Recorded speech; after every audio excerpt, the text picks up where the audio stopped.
Là, maintenant, c'est enregistré. Donc, shalom, shalom. Donc, du coup, on va continuer euh, notre étude de Torah euh, avec justement la force que Akadosh Baruch Hu nous a donnée via la, la fête de Pessah et que justement, on va en profiter pour, pour comment dire, aller encore plus loin dans l'étude de la Torah. Shalom, shalom, Rabbanit Sadia, shalom, shalom. Donc, aller en plus dans la profondeur de notre Torah. Et on va essayer de trouver des livres qui ne sont pas forcément, on va dire, on ne va pas étudier ça souvent, on ne va pas voir ça, comment dire, euh, souvent étudiés. Ce sont des livres qui existent, qui sont disponibles sur Internet. Et bien, Hachem, on va essayer de voir un certain livre aujourd'hui. Mais avant d'aller là-bas, oui, Maïris Toda Toda Rabba, donc je pense que c'est Rabbi, ah, Rabbi Gino, si je ne me trompe pas. Oui, mais c'est Arié Yenoun Bez Hachem. Makasitok. Donc, aujourd'hui, on va voir un thème parce qu'on est justement dans Pessah. Donc, Pessah, comme on a lu dans le CDR de Pessah, c'est un moment de libération. Il y a eu un temps avant et un temps après ce qu'on appelle Pessah. Avant Pessah, donc les Bnei Israël, on va dire les Israélites, une partie de ces Israël qui étaient dans Mitzraïm, donc en Égypte, ont voulu sortir et donc attendaient ou demandaient la Géoula. La Géoula, c'est ce qu'on appelle la libération. Donc, ils ont crié à Hachem que en fait ils souffrent en Égypte et que du coup il faudrait que Hachem fasse quelque chose pour les sortir de là-bas. Et Moshe et Aharon, mais surtout Moshe, enfin, les deux on va dire, ont été désignés par Hachem pour les libérer. Pourquoi on parle de ça? Justement parce que c'est l'un des sujets qu'on va analyser aujourd'hui. Donc c'est quoi en fait ce qu'on appelle la Géoula? Comment ça se passe? Qu'est-ce qui fait que un moment, un peuple ou une personne dans sa vie demande une certaine, va se tourner vers Akadosh Baruch Hu, vers Hachem pour une libération. Donc euh, cet aspect-là, il y a beaucoup d'études et d'études de Torah surtout qui va en fait aborder cela et il y a certaines notions ont été abordées, mais aujourd'hui on va se focaliser sur un livre de Ben Ishraï par rapport à cela. C'est quoi exactement la Géoula et surtout qu'est-ce qui pousse un homme ou une femme hein, ou une communauté ou un peuple à se tourner vers Hachem? Comment ça se fait qu'on doit, il y a quelque chose qui fait qu'on ne peut pas de nous-mêmes nous libérer, mais il faut l'aide de Akadosh Baruch Hu. En tout cas, on se tourne vers lui. Donc, avant d'aller plus loin, est-ce que quelqu'un aurait une idée de, en tout cas, partager son avis par rapport à cette question déjà? On va déjà faire parler parce que on va aller plus loin, hein, mais juste déjà, on va pour comprendre, est-ce que vous comprenez le sujet et si vous avez déjà quelque chose à apporter déjà. Donc, n'hésitez pas à prendre la parole, hein, on en profite, c'est vraiment un échange. Ah, Shalom, moi, ça me fait de toute façon, ça me fait de toute façon penser à la délivrance. Automatiquement, pour une femme, ça fait penser à l'accouchement. Et puis, effectivement, j'avais des cours dans les accouchements où on dit qu'on ne sait pas véritablement exactement si c'est l'enfant qui émet quelque chose qui fait que ça déclenche dans le corps de sa mère une délivrance, ou si c'est l'inverse, ou si c'est un mélange des deux choses qui fait ceci. Et puis, c'est vrai que j'ai déjà entendu des cours dire comment, que c'était de toute façon le temps était vraiment là, arrivé, que si les Hébreux n'étaient pas sortis à ce moment-là, ils seraient, ils y seraient peut-être encore, parce que c'était vraiment ce temps d'ouverture où ils devaient passer. Et puis, si que je vais aussi le groupe dont je faisais partie avant, il nous avait dit aussi que, je me souviens bien comment il avait dit ça, que, que c'était vraiment ce temps-là qui était pour, pour ça, qui était inscrit à la source à la source même, parce que c'était un miracle qui faisait que la nature devait s'ouvrir, tout ça. Et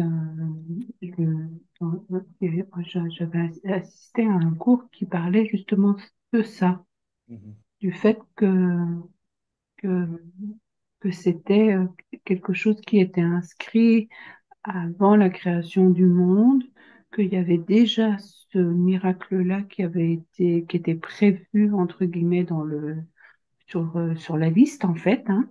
Mhm. Et puis, et puis voilà, je ne sais pas comment, comment dire Non, d'autre. c'est ça.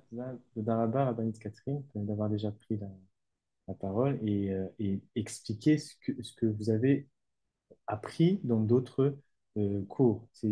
On va justement, on va dire, mettre, enfin, on va regarder selon ce que nos sages vont dire et on va aussi regarder du coup ce qui a été dit là-bas. Mais Toda Rabba, Shalom Shalom, Rabbi Diamvutu et Shalom Shalom aussi, Rabbi Moshe. Euh, Shalom, Shalom shalom. Shalom, bienvenue. Oui, Rabbanit Karim. Oui, shalom à tous. Je voulais rajouter que euh, avant d'arriver à la délivrance, donc à la Géoula, eh ben, il faut qu'on soit en exil quelque part, Ah, donc en Galoute ou en Gola. mm, Et, hum, et ce qui est étonnant dans ces deux mots, c'est qu'il y a juste une lettre qui diffère. Donc on voit apparaître le Aleph mhm, dans Géoula. Et donc, on sait que le Aleph, c'est Hachem. Donc, c'est Hachem qui ne peut, enfin, qui peut nous sortir nous délivrer.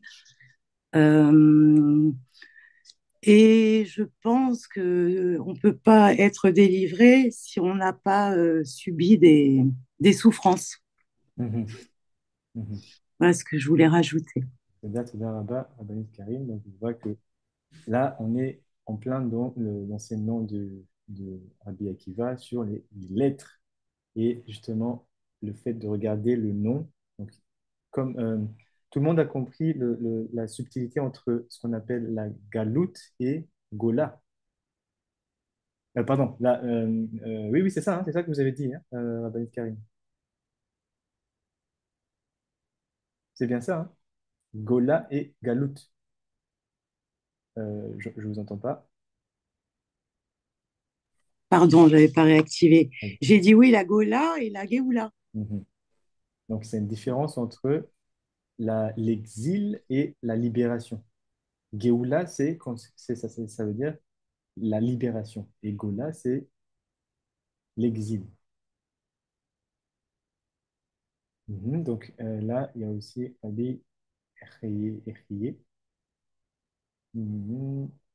Nous avons besoin d'Hachem, la délivrance est tout une Echad. Zakubaou, Zakubaou. Donc, tout ceci, justement, on va essayer de construire petit à petit pour bien comprendre qu'est-ce qui fait qu'à un moment, il faut euh, un peuple ou un homme va se tourner, va appeler et crier à Hachem. Et en fait, tout ça, hein,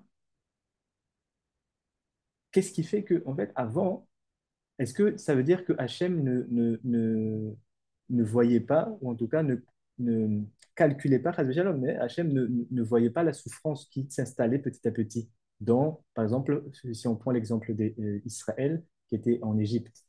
Il y a le nouveau pharaon qui ne connaissait pas Yosef, donc c'est-à-dire qui n'avait pas reçu la tradition de Yosef, et qui fait que, en fait, à un moment, il va commencer à rendre dur la vie d'Israël. Est-ce que Hachem n'aurait pas pu empêcher cela à ce moment-là? Qu'est-ce qui fait qu'à un moment, en fait, Hachem, c'est comme s'il n'était pas présent, il était caché, il n'était pas de ce monde, mais qu'il fallait un moment où les Israël, pardon, subissent, et à un moment, ils doivent crier pour sortir. Et ça, avant d'aller dans le livre, en fait, il y a juste quelque chose que a dit Rabbanit Catherine, donc là où elle a étudié, ou que c'était le moment propice pour sortir. J'avais une question, enfin, j'ai une question. Si c'était le moment propice pour sortir, est-ce que comment prendrait donc comment on va conjuguer cette information avec les 4/5 qui n'étaient pas sortis et qui avaient justement respecté le commandement, en tout cas l'accord qu'il y avait entre Abraham et Hachem, qui disait il fallait rester 400 ans. Là, on est 210 ans et le cri a commencé à monter. Donc, est-ce que Rabbanit Catherine, vous comprenez la question? Selon l'enseignement que vous avez reçu, normalement, Oui. c'est le Zman c'est le moment qu'il fallait pour avoir cette délivrance-là, n'est-ce pas? Ben, moi, ce qui m'interpelle beaucoup, toujours, ça m'a toujours interpellé dans la fête de Pessah, parce que c'est quelque chose que j'ai toujours mis on va dire en résonance Mhm, avec ce que moi j'ai vécu quand j'ai mis mon enfant, un de mes enfants au monde. mhm, Mais, mais quand il est venu au monde, il était sans vie. mhm, Donc, et j'ai appris aussi par l'enseignement juif que l'âme n'est pas tout de suite dans le bébé à proprement parler. mhm, Donc, on pourrait presque comprendre, en tout cas moi, d'après ce que j'essaye d'imaginer, parce que c'est vraiment quelque chose qui est difficile comment, à concevoir. Et c'est assez, comment on dit, les éléments sont tous très clairs, mais ils sont tous un petit peu éparpillés. mhm, Et c'est vrai qu'on a de la difficulté à mettre un lien à tout ça. Parce que d'un côté, vous nous avez dit que c'était un temps où il y avait juste avant Hachem était en dormita. On pouvait le considérer comme ça, comme vous nous aviez dit dans un cours. mhm, Donc, que Hachem soit en dormita, que ce soit cette période comme ça, ou que ça rende la, le travail insupportable, ou la vie sur Terre insupportable, qui fait que, au secours, il faut absolument nous sortir de là. Donc, on peut comprendre aussi les choses de cette façon. Y avait-il un danger? Y avait-il quelque chose à- ou est-ce que l'un appelle à l'autre aussi? mhm. Donc, je- parce D'accord. qu'il y a, c'est vrai qu'on peut voir aussi des histoires d'intrication quantique quand on est le peuple hébreu sont tous répondent pour un et un répond pour tous. Donc automatiquement, quand ceux qui sont à l'extérieur peuvent appeler de leur énergie et puis de ce qu'ils vivent là et rendre la chose possible pour ceux qui sont restés et inversement ceux qui sont restés qu'on continue à maturer quelque chose de comment maturer quelque chose de fort dans cette acceptation des choses et dans le fait de le porter. C'est vrai qu'on peut mettre ça aussi en relation avec les esclaves noirs qui ont pu rester comme ça. Et il fallait vraiment que ce soit dans le sens de l'insupportable, mais il fallait aussi qu'il y ait des lumières qui viennent réveiller ça, parce que je crois que quand on est dans une marche comme ça très lourde et pénible. Il faut vraiment qu'on soit dans une obscurité pour que le peu de lumière qu'on voit nous dire ça existe encore, quoi. On peut encore sortir, quelque chose est encore possible. Mhm, Je sais pas comment, je sais pas si c'est pas très clair ce que je dis, mais parce qu'effectivement, c'est des éléments qui sont un petit peu qui sont clairs, mais en même temps disparates, donc c'est difficile de faire, faire le lien, en fait. mhm, mhm. En fait, il y a effectivement, je comprends ce que vous avez dit. La question, c'était, est-ce que c'était du coup le moment vraiment adéquat, le moment choisi pour pouvoir sortir d'Égypte? Parce que lorsqu'on analyse la sortie de ces personnes, des 1/5 qui étaient donc sortis d'Égypte, on pouvait voir justement ce côté d'immaturité. Comme on avait déjà vu dans le limoud, je crois qu'il y a 2 semaines, si je ne me trompe pas, avec Tifra et Pinhas, où il y a une notion d'immaturité. Donc, ce qui fait que la Torah Aleph n'a pas pu être, ne peut être viable dans un corps qu'on appelle Israël qui est sorti prématurément.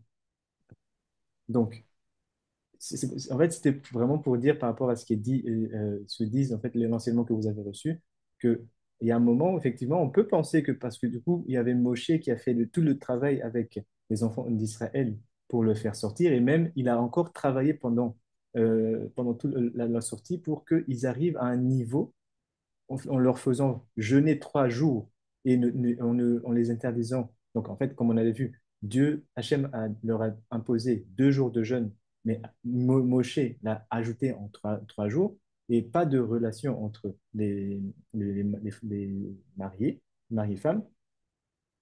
Donc, tout ça, c'était quoi? C'est des tikkunim, c'est des préparations parce qu'ils savaient que sans ça, sans ces tikkunim, ces réparations, ils ne seraient pas capables de recevoir la Torah Aleph, en fait.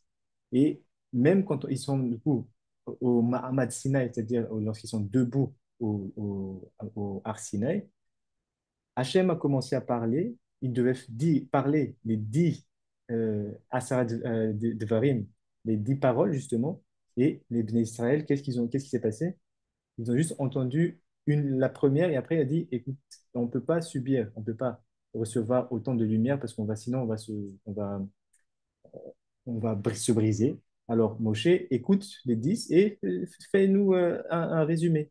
En gros, si on fait une image, il fait une dilution de la lumière parce que c'était trop puissant. C'est que ça marque encore cette manque de maturité via le fait de sortir avant l'heure. Donc, c'est lié, en fait, toute cette notion-là, c'est lié à quoi? L'incapacité ou l'incompréhension, on va plus dire l'incapacité à subir ou en tout cas à vivre ce qu'on appelle la souffrance. Et c'est ça qu'on va creuser aujourd'hui. Qu'est-ce que c'est que ce moment-là, mais oui, Rabbanit Karine. Et je vais Donc, aussi répondre à la question de Rabbanit Sadia après. Oui.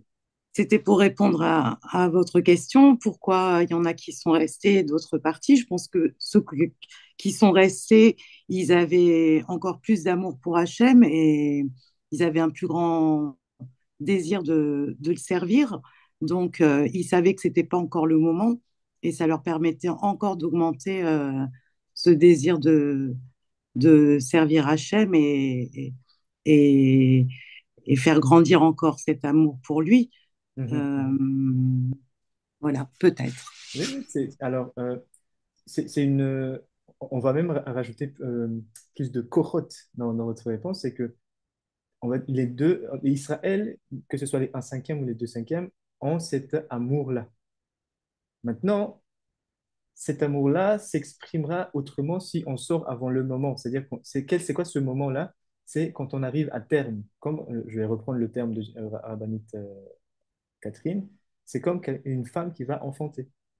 Il faut arriver à terme pour justement que l'enfant soit viable et qu'il puisse maintenant changer d'une dimension à l'autre, une dimension où il était entouré d'eau à une dimension où il est entouré d'air.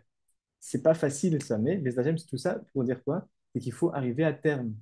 Et ce terme-là, c'était 400 ans. Mais l'amour, que ce soit l'un qui est sorti avant, que ce soit sorti après, il est le même. Mais ce qui va différencier en fait les deux, c'est quoi? C'est vraiment cette capacité d'encaisser ou de subir des souffrances, subir des injustices, subir des actes des actes qui pourraient détruire le moral. C'est ça, en fait, la différence entre ces deux, on va dire, euh, parts de Israël. Et qu'on peut le voir, en fait, justement, jusqu'à maintenant. c'est pas, en fait, si on parle de ça, ils vont dire que c'est une comparaison, mais c'est pas, c'est même pas là-bas. C'est lorsqu'on regarde l'histoire des 4 cinquièmes que nous savons avec le Zohar qui parle qu'en fait, ces 4 cinquièmes-là vont descendre au niveau de l'Afrique, Afrique centrale. Et le Zohar dit que la caractéristique de ces 4 cinquièmes-là, c'est qu'ils ont le midot réparé. Ils sont metuka, ils sont adoucis. C'est-à-dire qu'il y a une sagesse inhérente à eux. Comme on avait vu hier avec la notion de yam ou de rocher. Ce rocher-là, ce ténèbre-là, ou cette eau profonde, le tehom, tout ça, c'est le code de ce qu'on appelle la sagesse. Et qui est enraciné dans quoi, comme on avait vu hier? À la notion de couche et aussi Cham, parce qu'on parlait des Cham Korot, les 48 forces qui vont créer ce qu'on appelle les 22 lettres, qui sont en fait, lorsqu'on écrit un parchemin, la Torah ou Mezuzot ou les Megillot, les encres, ces lettres-là doivent être écrites en noir. C'est pas pour rien, c'est pas par hasard que nos sages ont dit il faut absolument que ce soit noir. Si ce n'est pas la même couleur, ce n'est pas cachère, c'est pas soul, on ne peut pas l'utiliser. Donc tout ça, c'est des codes. Toutes les couleurs qu'on voit, que ce soit même d'ailleurs les téphilines sont noires.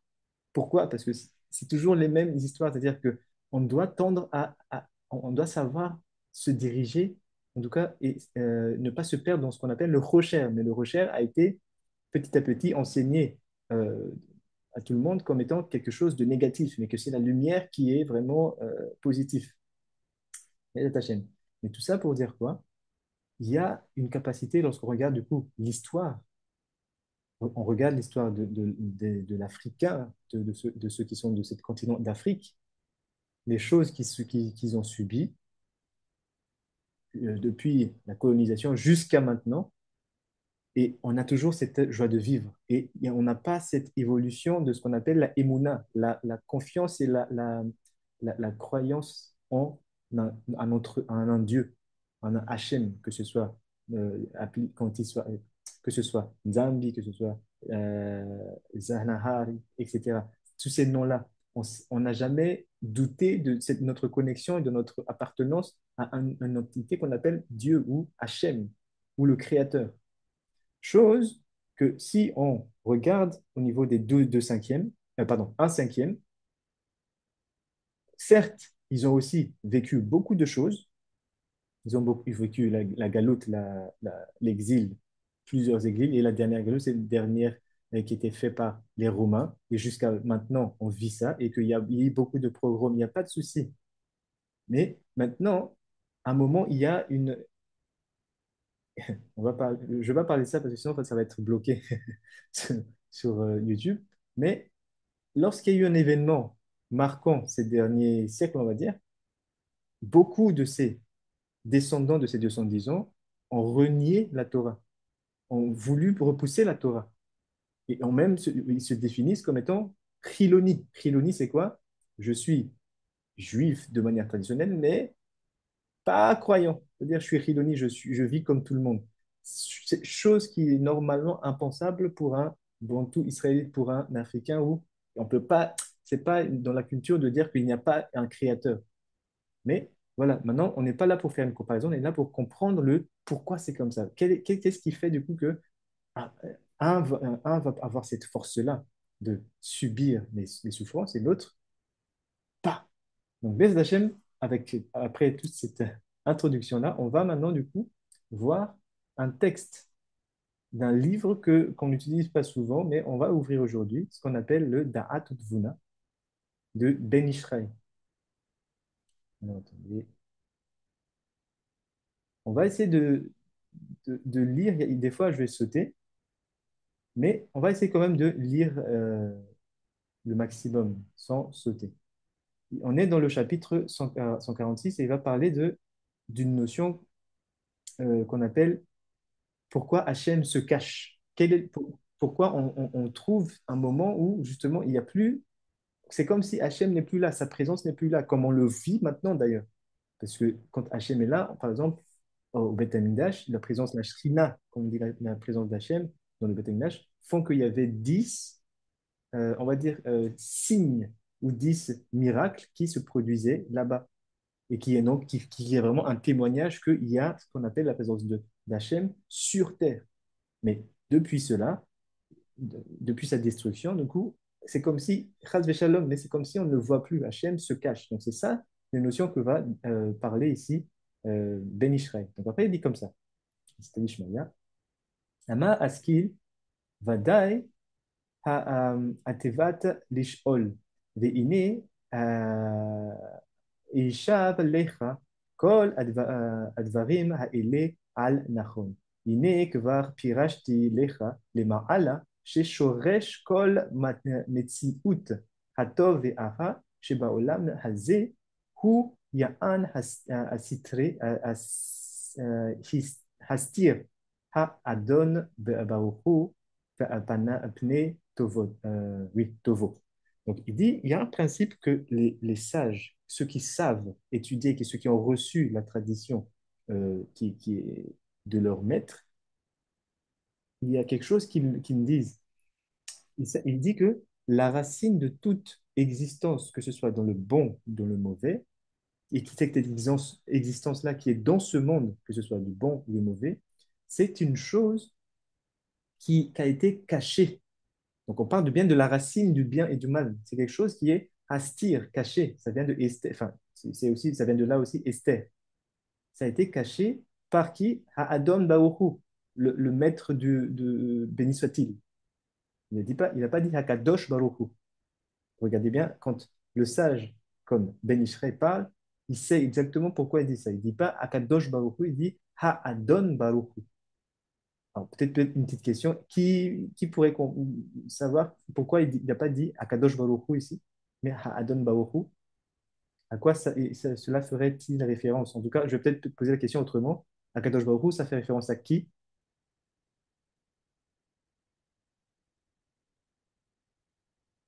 Pour ceux qui ont déjà l'habitude d'étudier. Au maître du monde, au Oui. créateur. Mais du coup, c'est quoi la différence entre Akadosh Baruch Adon, Hu et Adon? Adon, ça serait Seigneur, en fait. Oui. Et du coup, c'est quoi la Peut-être, différence? je sais pas du tout. C'est Rabbanit Caroline, hein, si je ne me trompe pas. Oui, pardon, Ah oui. oui, oui, oui, Oui. parce que c'est écrit iPhone. Voilà. Mais maintenant, j'ai compris que quand c'est iPhone, c'est Rabanite Caroline. Donc, oui, Toda là-bas, en fait, c'est, comme on avait dit, quand on parle de Akadosh Baruch Hu, on fait référence au Vav de Yudke Vavke. Comme on l'a dit toujours, on doit être très précis lorsqu'on utilise des termes. Lorsqu'on lit la Torah, Akadosh Baruch Hu, il faut savoir que c'est le code de Vav de Yudke Vavke. C'est comme ça, on n'est pas dans l'à peu près où on dit juste, ah, c'est le Dieu ou le maître ou enfin, le Seigneur. C'est vrai dans la traduction, oui, mais maintenant on va plus loin dans l'étude et on va dire, OK, Akadosh Baruch Hu, on avait vu que c'était le code de Vav de Tkevavke. Donc là, on ne fait pas référence du coup à Akadosh Baruch Hu, mais à Adon, le Seigneur Baruch Hu. Et il dit quoi? Cette, le shoresh, la racine de tov et de bien et du mal dans ce monde, a été cachée par Akadosh, par Adon Baoru pour son honneur, pour son kavod, on va dire, pour son bien. Alors ça, on va prendre d'abord les informations, après on va revenir dessus. Il dit, Velakar midazot anoten makom al ha'araot mitzad ha'ester panav. Et il dit, comment ça se il va, ce Adon Baruch Hu, là, va prendre cet aspect-là de se cacher. Il va se cacher de lui-même pour faire quoi? Anotenet makom, pour donner l'espace à ce qu'on appelle un Ra'ot. C'est quoi Ra'ot? C'est tout ce qui est le mauvais, le rat, pour Mitzad Ister Panav. En fait, en se cachant, en cassant son visage. Donc, en gros, si je résume, parce que la source même du bien et du mal a été cachée par Adon Baruch Hu, alors le but de ça, en fait, c'est que il va se retirer pour laisser la place, laisser un endroit au mauvais, au rat, au mauvais d'exister. Et pour que ce mauvais-là puisse exister, le Adon Baruch Hu doit cacher sa face. Donc là, il y a une notion très intéressante. C'est que si le mal existe dans ce monde à Olam Hazé, c'est parce qu'il y a une volonté, c'est vraiment une volonté de, de le laisser exister. S'il y a une injustice, et que jusqu'à maintenant, justement, tout le bantou israélite, tout le bni, on va dire tout ce qui est en lien avec le continent africain, on souffre de ces choses-là. C'est comme si ça a été voulu. C'est pas comme si, ça a été voulu. Et même, il y a une volonté de Adon Baoru de se cacher sa face pour qu'il y ait un makom, un endroit pour cette négatif, ce mauvais-là d'exister. Et qu'il y a un chez Neymar, comme c'était expliqué dans le Teilim, Yeshet, Yasset Rocher Citro. C'est dans le Rocher qu'il se cache, qui Akadosh Baruch Hu. Si vous vous souvenez du cours qu'on avait fait. Oui, il n'y a pas de souci, Rabbi Moshe, il n'y a pas de souci. Dans le cours de Chief Rabbi Pinchas, c'est qui Rocher? C'est quoi le Rocher déjà? C'est quoi le code? La racine. Non, c'est quoi le code Non. derrière le Rocher, le Ah, ténèbre qu'on avait vu juste hier?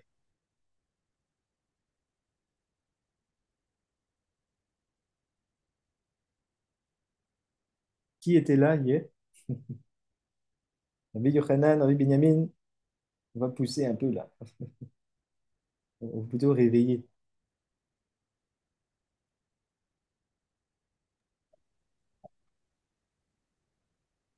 Dans couche, oui. Couche est justement lié à cette. Shalom. Oui, oui, shalom, shalom, oui. Pardon, hein, je suis en train de faire un petit collage en même temps, mais j'ai pas capté la question. C'était où est c'était quoi La question, en c'est quoi fait, le là, on code est en train derrière le d'étudier prochain? le fait que Akadosh, pardon, Adon Baoru, il se cache pour laisser le mauvais, le rat, exister. Ok. Et il dit, comme c'est écrit dans le Teilim, Yassit Rocher Citro. Hachem s'est caché dans le Rocher. Et moi, je pose la question par rapport à ce qu'on a appris hier. C'était quoi le code du Rocher? Lorsqu'on parle de Rocher, c'est quoi? Hmm. Ah, Todaraba Rabbanit Roche. Karen. Ah, Le code de Rocher, c'est la sagesse. C'est là-bas qu'on va retrouver ce qu'on appelle la sagesse et le moussa, c'est-à-dire la sagesse et la morale, qui est en fait inhérente à ce qu'on appelle le ténèbre et qui est connecté à couche, qui est lui justement expliqué, on a vu hier qu'en fait couche parce que il est noir, shachor. Donc en fait il dit où est-ce que se cache du coup Akadosh Baruch Hu à ce moment-là? Le Teilim nous dit que Akadosh Baruch Hu se cache dans le rocher. Donc si quelqu'un veut trouver Hachem, où est-ce qu'il veut, où est-ce qu'il devrait aller? Dans la sagesse? Dans la sagesse, oui, exactement. Et surtout, il y a des personnes qui portent le nom qu'on appelle couche, avec, c'est pas que porter le nom, ils portent aussi l'habit qui témoigne qu'il est couche.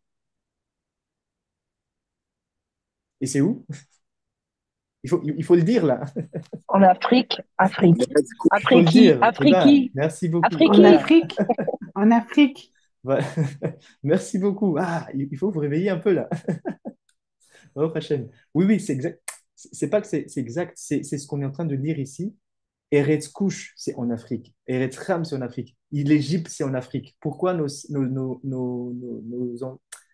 avot, nos ancêtres, Abraham et Yaakov, on va dire, et tous les deux tribus sont allés en Afrique, en Égypte à chaque fois? Parce que c'est ce qu'on appelle Eretz Ram. C'est la terre de Ham. D'ailleurs, on va aller un peu, on va voir ça tout à l'heure, mais du coup, il dit ça. Il dit ça. Hachem s'est caché dans l'obscurité. Et du coup, quand il se cache dans l'obscurité, le mal va pouvoir exister. Qu'est-ce qu'il fait le mal quand, du coup, il existe? Il va faire tout ce qu'il ne faut pas. Il va voler ta terre, il va dire que c'est à lui.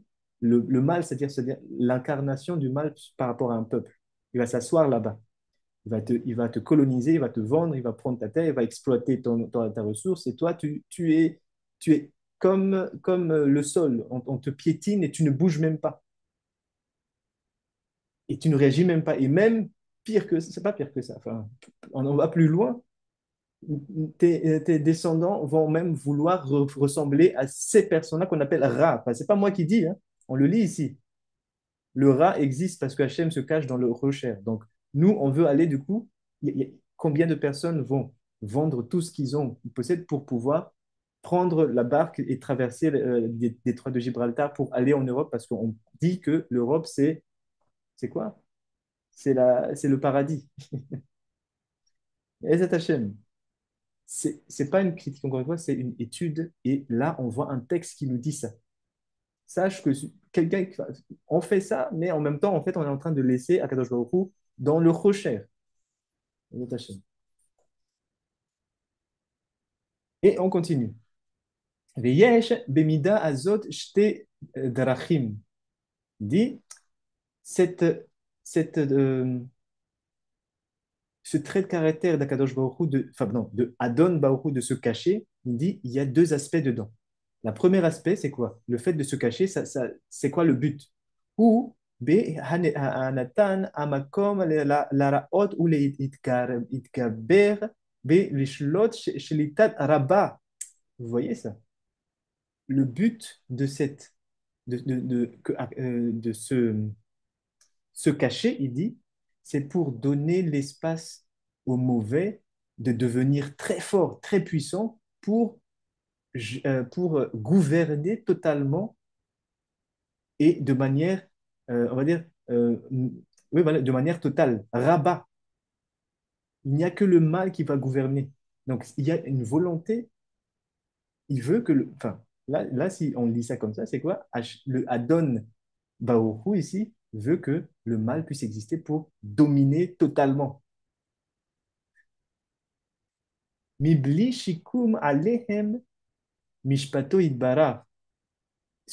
Et donc, dans leur existence, ils vont faire fi de la justice du Créateur. Idbara. Là aussi, c'est donc, ça veut dire quoi? Il le laisse transgresser la Torah. Il le laisse vraiment détruire sans juger. Il n'y a pas de mishpat. Il n'y a pas de justice qui peut tenir.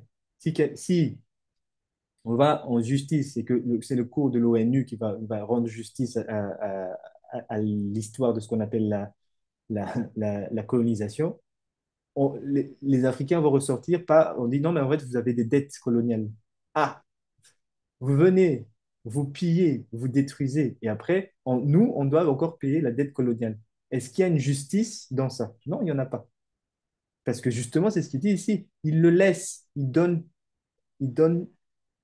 un reshoot, une autorisation d'exister. Et d'exister? C'est le mal, Ra'ot. Les nakot haolam mehem. Et justement, et ils vont détruire complètement ce monde. Alors, si on lit ça comme ça, on peut se dire, mais c'est quoi ce texte? C'est très pessimiste. C'est quoi ça? On dit, ouais, Hachem se cache, mais en fait, c'est quoi l'idée là-bas? C'est pour donner au mauvais, tout ce qui est mauvais, d'exister et même de dominer et de détruire. Ou bien, pardon, amis et rechaim et nosham. Mais en fait, il dit quelque chose comme ça. Sache que tout ça, c'est pour le but de les nakot, de les réparer. Ah, réparer qui? Ces rats-là. Oui, effectivement, Rabbanit Kaina, c'est très dur à encaisser. Mais là, on est en étude et c'est pas quelque chose qui vient de moi ou de quelqu'un d'autre, c'est quelque chose qui vient d'un sage qui s'appelle Ben Ishraï qui nous explique la réalité, enfin, qui nous explique par rapport à sa sagesse, qu'est-ce qu'on est en train de vivre maintenant. Pourquoi Hachem se cache? Pourquoi on ne le voit pas? On dit Hachem, montre-toi, mais il dit, on ne voit rien. C'est où la justice? Il n'y a pas de justice. Et c'est voulu. Mais en fait, le but, c'est quoi? Il dit, c'est pour rendre, après, faire une... olamazé, ou bien à Misa et à Rechaim. Mais en fait, le but, c'est quoi? C'est qu'à la fin, il va punir ces Rechaim, ces mauvais, et les aider à évoluer. Mais donc, il y a... Attendez, on va aller tout doucement. Chez Aj, Kevan, chez Lak'a Harehu, Ke Achi, comme c'est écrit dans Maseret Makot, c'est dans le Talmud, c'est que à partir du moment où ils ont reçu leur punition, ils vont devenir votre Achira. Achira, c'est votre frère. Donc en fait, qu'est-ce qu'il dit aussi Ben Israël? Quelque chose de très, très, très, très, très, très profond et très, très puissant. Il dit, celui même là qui t'a fait du mal, qui a fait l'injustice totale, il y a une vraie injustice, qui a tué tes ancêtres, etc., etc., sache qu'ils vont être punis, dans le sens où ils vont prendre leur punition, mais à la fin, ils deviendront quoi? Ton ami, Achir.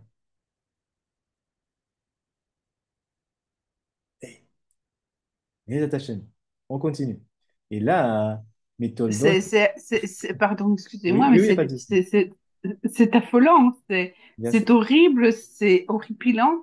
Je sais pas quel terme utiliser pour dire ça, parce que surtout, tu te dis, mais surtout non, surtout Mhm, pas. Même si tu te travailles, même si tu pardonnes, enfin, à un niveau extrême, mhm. imaginer ça, effectivement, c'est, comment on dit, c'est vraiment, oui, hors cadre, on va dire. C'est Toda pour la réaction, et je vois aussi il y a une réaction de la Kaina, oui, effectivement, oui, en fait, c'est ici, on est en train d'étudier et on est au niveau d'un sage qui est en train de parler d'une réalité spirituelle. Quand on parle de sage, c'est justement, on n'est plus au niveau, il n'est plus au niveau du lève, c'est-à-dire de l'émotion. Parce que si on prend tout ce qu'on vient de lire à travers le filtre de l'émotion, c'est inconcevable. C'est comme, et ça justement, c'est là où on va voir justement les vrais qu'on appelle ceux qui sont restés 400 ans, ceux qui arrivent à supporter cela jusqu'à maintenant. Parce qu'ils savent qu'à un moment, ça, c'est pour en fait aider ceux qui nous sont en train de nous taper à faire tes chouvas et qu'à la fin, on devienne amis. Mais ça, avant ça, il y a toute une étape. Il y a une étape de tu acceptes que tu t'es fait. Voilà, qu'il y a une injustice sur toi. Et ça, c'est une notion que si maintenant on parle de ce qui s'est passé à la Deuxième Guerre mondiale et que quelqu'un va dire ce qu'on est en train de dire ici, il va être affublé d'un terme qu'on appelle antisémite. Et là, c'est là où on voit cette force-là comment dire,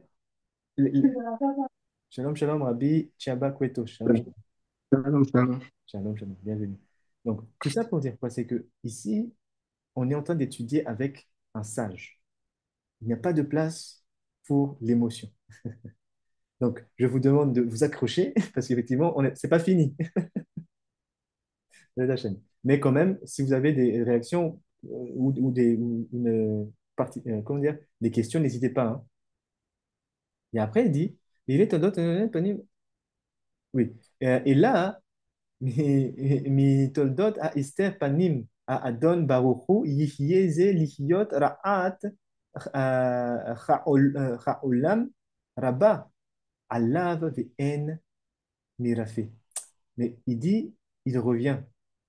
Sache que c'est vrai que il faut devenir, à la fin même être ami avec celui-là même qui t'a fait du mal, mais qui incarne le rat, pardon. Mais en fait, d'abord, la, le fait qu'Akadosh Baruch Hu se cache, ah pardon, il faut vraiment que je dise, Adon Baruch Hu qui se cache, c'est pourquoi Lihiot Ra'at Ha'olam Rabba. C'est justement pour voir comment, attendez, je ne vais pas aller plus loin parce qu'il va le dire après. Euh, c'est pour en fait laisser exister ce rat-là qui en fait qui fait quoi? Il détruit le monde et en plus il n'y a pas de moyen de réfa, de le guérir. Et en fait ça permet aussi de faire quoi? Ça permet de comprendre des fois des personnes qui disent mais enfin pas de comprendre, mais de ne pas directement juger quelqu'un qui est athée, dans le sens où il dit, mais si ton Dieu existe vraiment, pourquoi il laisse passer des choses comme ça là-bas? En soi, c'est une très bonne question. En soi, c'est même pas, il n'est même pas hors sujet.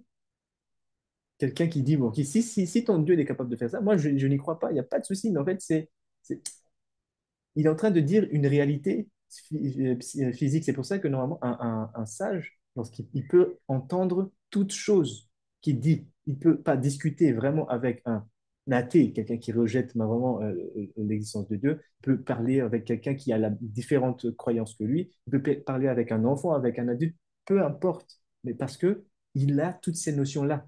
Donc rien ne le choque. On ne peut pas le choquer d'un terme. Ah, mais tu ne savais pas que, par exemple, si quelqu'un dit, mais ton Dieu, là, c'est un Dieu qui meurt, ou qui a comment dire? Oui, oui, un Dieu qui meurt. Donc, oui, il y a un concept comme ça où, en fait, il redevient petit et il remonte à sa mère. C'est une forme de mort, ça. Parce qu'on a vu que lorsqu'on descend d'un niveau, si on était riche et chas shalom, quelqu'un, enfin, et on est devenu pauvre, c'est une forme de mort. Donc il dit, ton Dieu, il est mortel. Un sage ne sera jamais choqué en disant ça. Non, on ne va pas dire, non, non, non, il est immortel, non, il est le roi de tout. On n'est pas là-bas. Il dit, effectivement, il y a un concept comme ça, mais ça, c'est dans un moment spécifique où en fait, il est devenu petit, Pekatnout, et il rentre dans ce qu'on appelle la bina. OK. Et là, on n'est plus dans le conflit. C'est ça le but. C'est toujours d'avoir la connaissance de la Torah en étudiant, mais aussi le tikkun amidot et ne pas être, on va dire, dirigé par nos émotions parce qu'un mot nous a heurté, les attachés. Donc, après, il dit, voilà. Ça, c'est le premier aspect du fait que Kadosh Baruch Hu, enfin, Adon Baruch Hu se cache. Après, il dit, Aderer Hasheni. Là, maintenant, il y a un deuxième aspect. Gam ou talui be'astir panav idbara. Ça aussi, cet aspect-là dépend vraiment du fait que Adon Baruch Hu se cache. Ah, tov ou les olam ou briotav. Mais par contre, là, cet aspect-là, c'est plus l'aspect tov pour ce monde-ci et pour les créatures qui y vivent. Donc avant, on avait vu il y a un aspect le fait de se cacher, mais associé au rat, le mauvais. Mais là, maintenant, on parle du côté tov. Donc vous voyez que ce n'est pas que totalement mauvais.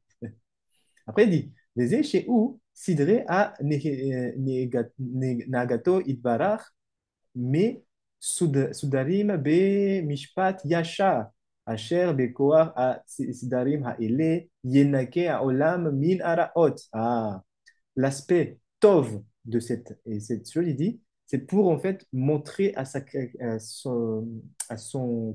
créatures que Hachem est un juge droit, Yashar, Mishpat Yachar. Et il juge son monde de manière droite. Droit, pardon. Et comment ça se, comment dire, ça se concrétise? Il dit, Asher Bekoa Sidarim Aele, parce que en laissant justement son monde géré ou dominé par le rat, le mauvais, Yenake Aolam Min Araot. C'est il va appliquer la justice droite, c'est quoi? Comme ce que le rat a fait, c'est comme ça que le rat va être jugé. Comme la manière dont le mauvais a dirigé, parce qu'on lui a donné l'espace pour qu'il puisse exister dans l'aspect rat, il sera jugé à sa juste valeur, de manière droite. Il dit ça. Il va être puni, enfin, il va nettoyer plutôt son olam de tout ce qui est rat. Donc, c'est ça, c'est l'aspect tov. Ah, lo be derer a chesed amucha les pshaim ou machaziram le'en. Ah, mais par contre, cette justice-là qui va être appliquée pour nettoyer le monde de ce rat qui existait, ce ne sera pas une justice du côté du chesed, c'est-à-dire de la bonté. Amour a les péchaim, en fait, il n'y aura pas de bonté. Le jugement qui va être fait ne sera pas associé à la bonté, mais associé à quoi? Et là, bederer mishpat à misra kol ra al yede à avon onesham, mais c'est vraiment une justice qui sera à la juste valeur de ce que les raot, ce que les mauvais ont fait ici. Donc c'est pour montrer sa justice à Adon Baruchu. Qui ad shelo yagia azman ha'atid shakadosh Baruchu be mamshalto yimcha a chotaim. Ine en derer le nikui le nikyon Olam et là, Yoshar à Mishpat. Parce que il dit, maintenant Ben Israël dit quelque chose. Toutes les choses qu'il dit, c'est puissant, mais il dit quelque chose ici. Parce que dans le moment futur, dans le Zman Ha'atid, au temps futur, et là il dit, chez Akadosh Adon Baruchu. Non, pas Adon Baruchu. Akadosh Baruchu cette fois-ci. Vous voyez ici. Akadosh Baruchu cette fois-ci. B. Mamshalto, il va reprendre le contrôle de son monde qu'il a laissé où? À qui? À tout ce qu'on appelle mauvais. Il va commencer à réparer toutes les fautes. Et iné en derrière les Nikayon, et pour pouvoir nettoyer ce monde-là de tout ce qui a été mauvais, tout ce qui a été réalisé de mauvais, il va le faire par un jugement droit. C'est le jugement qu'on avait on en avait un peu parlé hier, certains parlent de la loi de Talion, mais c'est pas ça. Mais c'est plus qu'est-ce qui a été fait, et ce qui a été fait, il doit être réparé, on doit être jugé à sa plus juste valeur. ונמצא שאני אומר לך מידת המשפט, רצוני לומר המשפט הישר המנקה העולם מן הרעות. אך בהתעלם המשפט היה בדרך קלקלות ולא בדרך תיקון. Aïe, aïe, aïe. Ah, c'est chaud ça. Hmm. Attendez, je reprends. Est-ce que. Oui. Mais il se trouve, il dit, que quand je te parle, Ben Israël nous dit ici, quand je te dis qu'il y aura un jugement, ce que je veux dire là-bas, il dit Ben Israël, Rotseni Loma, un mishpat ayashar, un jugement droit, un menake aolam min araot, qui va nettoyer le monde de tout ce qui est mauvais.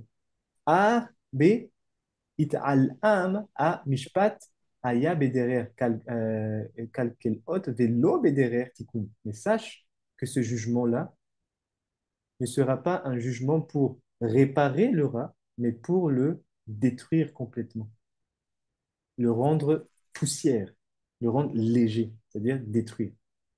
Donc, ici, pour ceux qui arrivent à supporter l'injustice et tout ce qui se passe, parce qu'ils savent en fait ce qui va se passer. C'est-à-dire que tu n'as pas besoin de crier, tu n'as pas besoin de dire ah au secours, parce que en fait il y a un moment où ça va changer. Il y a un aspect où justement il y a des raots, des choses qui étaient du côté qui étaient dans l'injustice. Ils vont faire teshuva parce qu'en fait c'est quoi ce makom, cet espace que ce Adon Abaour a créé, c'est pour donner toujours du mérite, du srout au rat de faire teshuva, de se repentir et de revenir. Et il y en aura, mais pas tous. Et ça, je te dis, pour ceux qui ne vont pas faire ce teshuva-là, ce qu'ils attendent, c'est pas un petit kun, c'est pas une réparation d'eux, c'est une annihilation, enfin, annihilation, je vais dire le mot, annihilation. Anienu, lo, chez nim, lo, chez namchim a peshaim, Et là, chez Adbara, Aolam Kemo Nim'as, Ve Ha'ara Goveret Alav.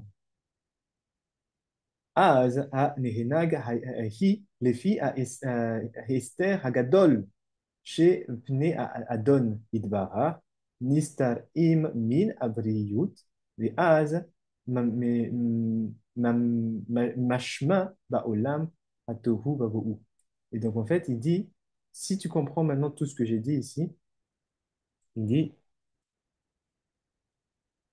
il y a deux aspects qu'on en avait vu en haut. Ces aspects-là participent en fait à une sorte de réparation de ce qu'on appelle le rat. Il y en a qui vont être utilisés pour aider le rat, c'est-à-dire le mauvais, à faire teshuva. Comment? En le laissant d'abord exister. Là, en fait, il donne un code profond, très profond. Je vais pas aller plus loin, mais on doit le laisser exister pour qu'il puisse un moment arriver à se dire, OK, là, ça suffit maintenant, les choses mauvaises que je fais, je vais commencer à faire repentance. Ceux-là, Baruch Hashem, à la fin, on va devenir amis avec eux. C'est ça tout ce qui a été dit ici. Et donc, en fait, quand on comprend que on va utiliser quoi pour pouvoir aider les autres à faire ce tikkun-là, cet échouva-là, on va utiliser là où Hachem s'est caché. C'est où? Dans le rocher. C'est pas pour rien que du coup, ces personnes-là ou ces peuples-là vont se servir sur la terre du rocher, du couche. Parce qu'ils savent qu'en allant là-bas, ils vont pouvoir enclencher ce processus. Et qu'il y aura normalement des gens qui vont faire teshuva de leur extraction. Mais pas tous. Parce qu'on avait vu ici, s'il n'y a pas de teshuva, bah, à la fin, quand ça va switcher, il va y avoir un tri énorme.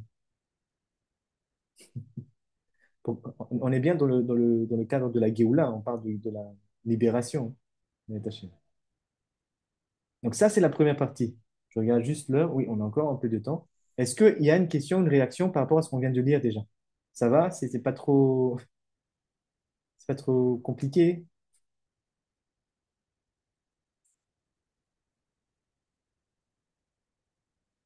Moi, j'avais une question, Rav, Oui, oui. au niveau du rocher. C'est Mhm. une lumière particulière ou pas? Qu'on peut dire que, C'est une lumière particulière. En fait, oui, comme dit Rabbi Nechuna Ben Akani dans son livre qu'on appelle Sefer HaBahir, le livre des splendeurs, il dit, sache que la lumière le rocher, ce n'est pas une absence de lumière, c'est une lumière qui est 7 fois plus intense que la lumière qu'on connaît aujourd'hui. Mais c'est tellement intense que nous ne pouvons pas l'appréhender. Si on l'appréhende avec nos propres yeux, qu'est-ce qui se passe? On devient aveugle. Donc, qu'est-ce qu'on voit lorsqu'on est aveugle? Noir. Donc, quand on parle merci, de d'accord. rocher, c'est une lumière très concentrée. Ténébreuse ou Oui. pas? Ou opaque? On peut dire opaque, on peut dire ténébreuse, tout, mais il faut juste que dans notre cerveau, dans notre définition, il faut qu'on change que ce n'est pas une absence de lumière. Au contraire, c'est Mhm. une lumière 7 fois plus puissante que la lumière qu'on connaît. Et Très déjà, bien. nous-mêmes, avec la lumière qu'on connaît avec le soleil, si on regarde droit le soleil, qu'est-ce qui se passe? On va avoir, on peut devenir aveugle, n'est-ce pas? Mhm. Donc, Calva Homer, à plus forte raison, si on regarde une lumière 7 fois plus intense que le soleil, on ne voit plus rien, c'est-à-dire c'est le noir total. D'accord, merci. Mais, Oui, mais juste quelque chose, est-ce que ça participe aussi à la dernière plaie, celle du rocher, bien sûr, qui a été exprimée c'est pour exactement ça. les Égyptiens? C'est exactement ça. D'accord. C'est-à-dire il y avait des Bnei Israël, on dit qu'en fait, il y avait la lumière chez eux. Et que ceux qui n'étaient pas, du coup, n'ont pas fait ce qu'il fallait pour se protéger, ils étaient dans le ténèbre. Là-bas, si on comprend, lorsqu'on comprend le code de Rabbi Nachman ben Akane qui nous a aidés, c'est-à-dire que ce n'est pas une lumière dans la lumière que les Bnei Israël possédaient à ce moment-là, c'est-à-dire qu'ils avaient la capacité de voir dans le noir. Donc comprenez maintenant ce que ça veut dire, c'est quoi le code dans le rocher. C'est-à-dire leurs kéli, leurs ustensiles, leurs yeux ont été préparés grâce à la souffrance qu'ils ont vécue à voir dans le noir, à voir la lumière 7 fois plus intense que la lumière qu'on connaît. Et il y en a d'autres, lorsqu'on n'a pas préparé notre kéli, notre ustensile à cela, eh ben, ils vont être aveuglés. Donc oui, effectivement, Makat Rocher dont on a lu dans le Pessah, c'est exactement ça. Hazak Ubaou, Madame Catherine. Ok. Donc, je vais juste regarder. Donc, je crois que c'est Shalom Shalom, Chief Rabbi, Pinchas, Shalom Shalom. Shalom, shalom, shalom. Shalom. Euh, le limoud, il est à quelle heure? Au cas où c'est le prochain limoud. Oh, pendant temps, je préviens à 21h, Ok, 21h30. ok, ça On n'est pas marche. pressé. Ok. Donc, Toda Toda Rabba. On va du coup continuer. Je vais juste regarder si on prend le deuxième ou le troisième parce qu'il y a beaucoup d'informations. Euh, ouh, attendez. Euh, Shalom, shalom, Shalom, Rabbi. shalom, shalom, shalom, shalom. Oui, Rabbi Moshe, oui. Tu as levé la main, j'ai pas vu, j'étais en train de vérifier quelque Oui, chose. shalom, shalom. Oui, shalom, shalom. Désolé, avec le poulet, là, c'est un peu compliqué de Y a bien, pas de souci, bien suivre, j'ai mais vu déjà. du mieux qu'on peut. Ma question, c'était, j'ai entendu Adon Maoru. Et Mhm. c'est quoi la différence entre Akadosh et Adon Maoru? C'est au niveau des attributs, au niveau des séphirotes? C'est au niveau, en fait, on avait dit que Akadosh Baruch Hu, c'est au niveau du Vav de Yudke Vavke. Donc, Ok, le Adon, lorsqu'on utilise en fait Adonai, le nom Adonai, il est associé à le dernier He de Yudke Vavke. d'accord, Oui. d'accord, d'accord. Et au niveau des répercussions, au niveau des mondes, du coup, c'est pas les mêmes, du coup. Les répercussions. Mais en fait, tout est dans tout. Donc, on va retrouver un aspect on va dire, de Asya dans ce qu'on appelle Yetzira. On va trouver un aspect de Asya dans ce qu'on appelle Bria. Donc, dans tous les mondes, on va toujours avoir ces aspects-là. Donc, c'est pas les mêmes. Oui, c'est pas les mêmes, mais l'existence de cette notion qu'on vient de voir ensemble, il existe aussi dans d'autres niveaux de monde. Je sais pas si ça. Ken, ken, ken, ken, Ok. ken. Ok. D'accord. Oui, Rabbanit Kaina, Rabbanit Sadia. Oui. Je voulais savoir pour le Rocher, est-ce que c'est l'unité du bien et du mal, la lumière du Rocher? Oui, Toda Rabba. En fait, c'est le Rocher. Est-ce que c'est l'unité du bien et du mal? En fait, dans le Rocher, il n'y a plus. C'est comme il y a une expression en français qui dit dans la nuit, tous les chats sont gris. Il n'y a plus de distinction parce que tout est devenu un. Lorsqu'on utilise la lumière du soleil, lorsqu'on utilise ce qu'on appelle la réfraction, processus de réfraction, oui, voilà. Qu'est-ce qu'on voit dans la lumière du soleil? Il y a 7 couleurs principales. Donc, c'est-à-dire que Oui, grâce à cette lumière du soleil, on va pouvoir on va pouvoir voir plusieurs autres, on va dire, couleurs. Chaque couleur, c'est une fréquence spécifique. Donc, en fait, la- par exemple, si la feuille, elle va absorber toutes les autres fréquences, mais elle va renvoyer la fréquence qui est associée à la couleur verte. Et cette couleur-là va être rentrée dans nos yeux, elle va être interprétée dans le cerveau.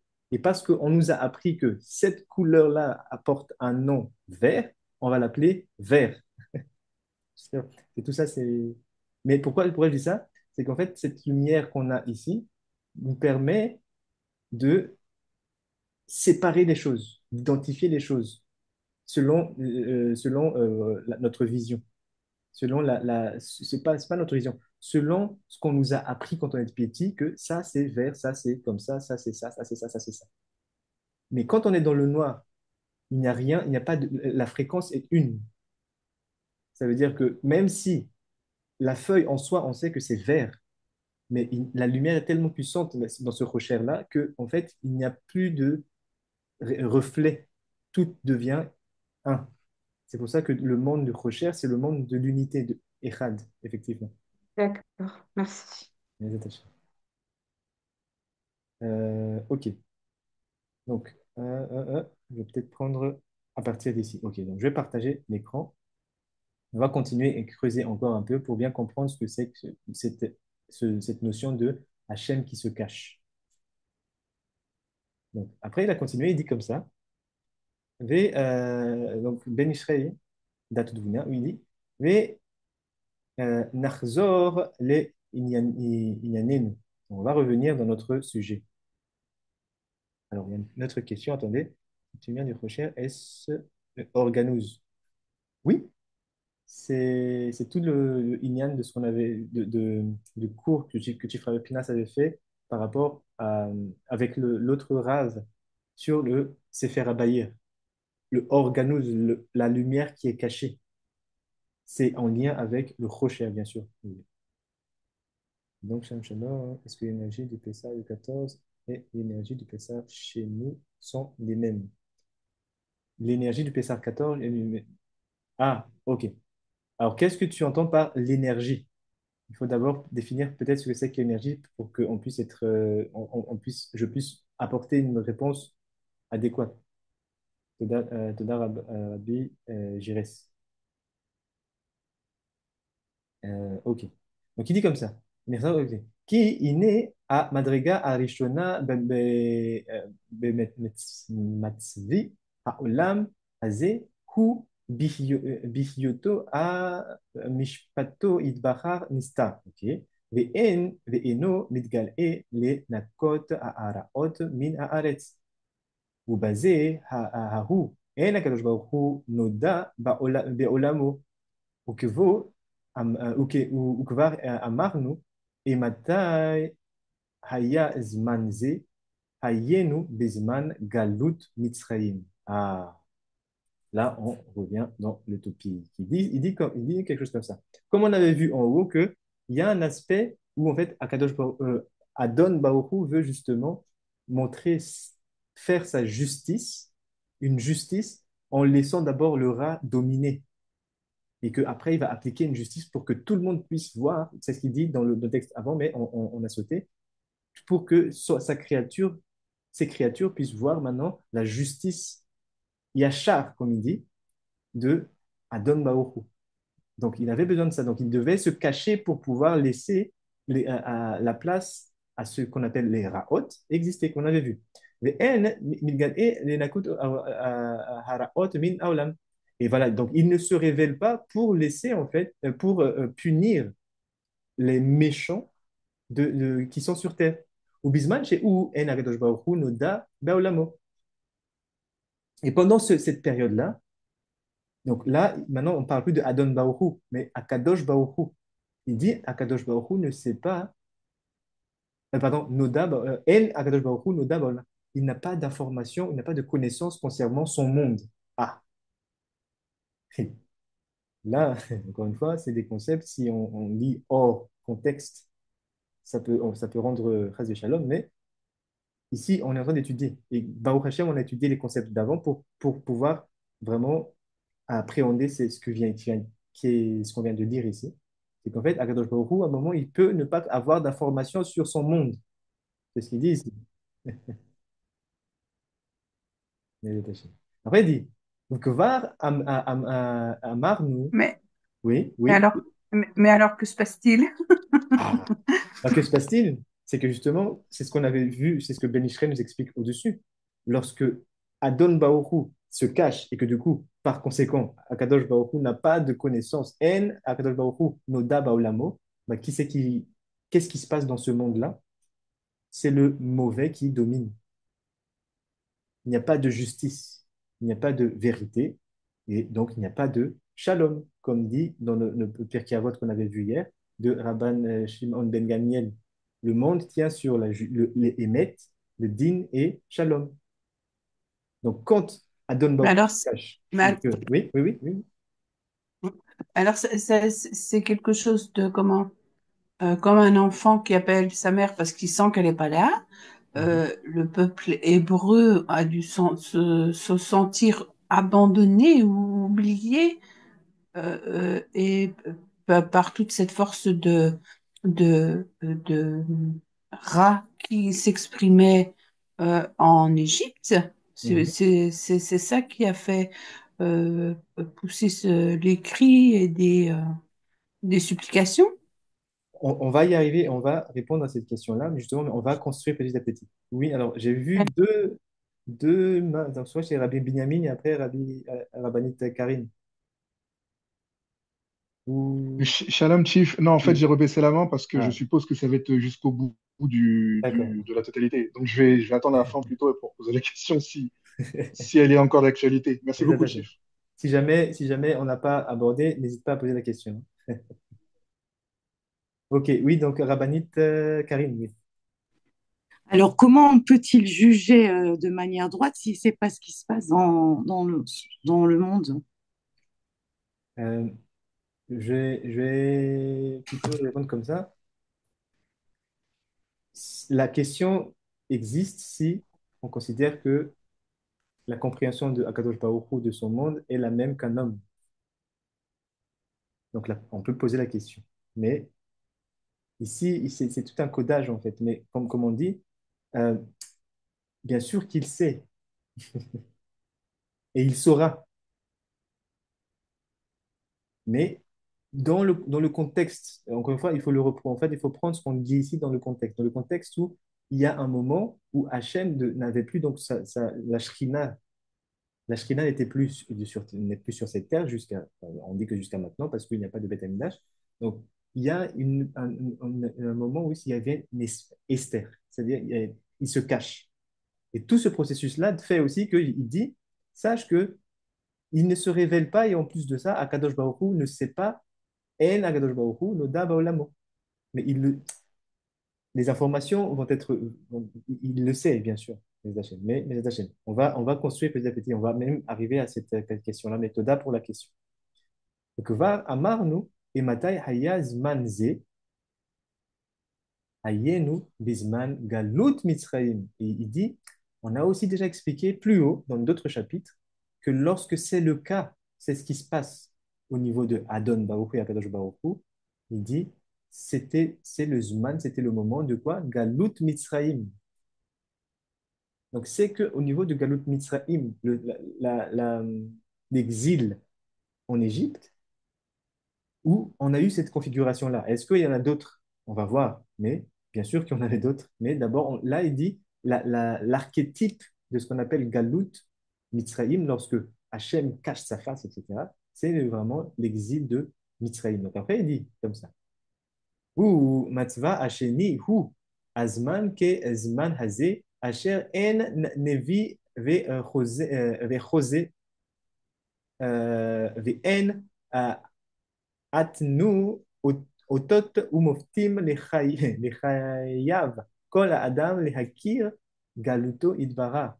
Il dit, il y a un autre moment où on va retrouver des configurations comme ça, quand, lorsque il n'y avait plus sur la surface de la terre des Nevi'i. Nevi, c'est-à-dire des prophètes et des rosés, c'est aussi un niveau de prophétie encore plus élevé encore plus détaillé, plus élevé que la névoie. Asher en Navi. Donc en fait, dans la Torah, il dit, à partir de ce moment-là, il n'y avait plus de prophètes. Les prophètes ont cessé d'exister. C'est que on est de nouveau, on va se retrouver dans ces catégories-là. Cette, pas catégorie, mais cette configuration-là. Et on ne voyait plus les signes et les prodiges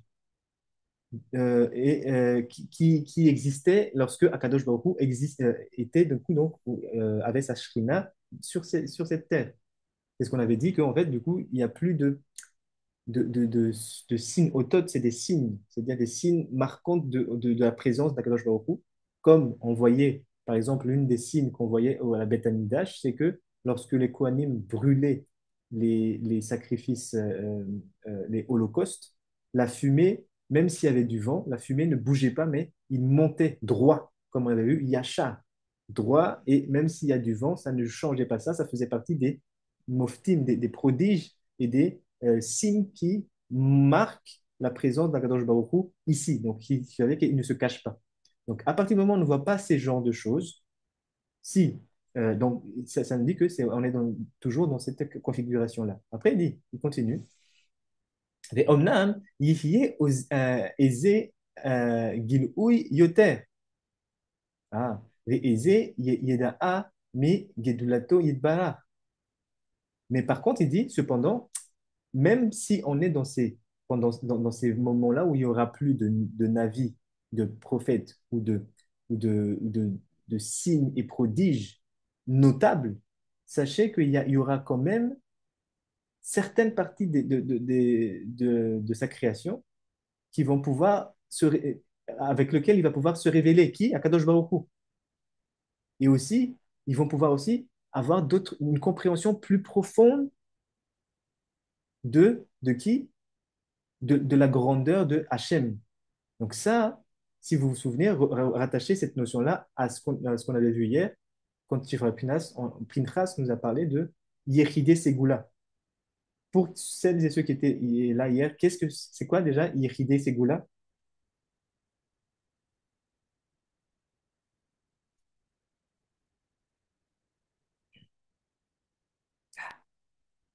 C'était une forme de personne qui avait une sorte de consécration de, où s'exprimait la sagesse Mhm.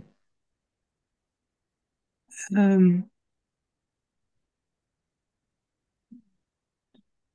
dans leurs actes, mais c'était pas, ils étaient capables de faire le contraire de ce qui était demandé, c'est ça, non? Alors, oui, il y a une notion qu'on a abordée par rapport à cette capacité de faire le contraire de la majorité. Parce qu'en fait, Todaraba Rabbanit Karine, c'est pas le contraire de ce qui a été demandé, c'est le contraire. Parce qu'en fait, le Yechidé Ségoula, c'est-à-dire le Yechidé, ça vient de Yachid, esselé, seul, un seul. Et Ségoula, c'est comme un trésor, un trésor unique parmi, du coup, on va dire une masse qui n'est pas un trésor, on va dire. C'est quoi ces gens-là? C'est comme on avait vu hier, c'est des personnes, c'est des groupes de personnes, des personnes dans une génération où on va dire, on va suivre une tendance majoritaire. Ces personnes-là vont pas faire la même chose. Pourquoi? Parce que leur travail avec Akadosh Baruch Hu, c'est juste comment on appelle ça? Obsession, c'est d'être dans la kedusha, dans la sainteté. Comme on avait vu, il y a des choses qui sont bonnes, tov, mais qui ne sont pas cachères. Il y a des choses qui sont cachères, mais qui n'apportent pas de kedusha. Leur obsession, c'est de toujours voir c'est quoi la kedusha. Parce que c'est cette kedusha-là qui nous permet de quoi? D'avoir ces niveaux-là de nevoa, c'est-à-dire de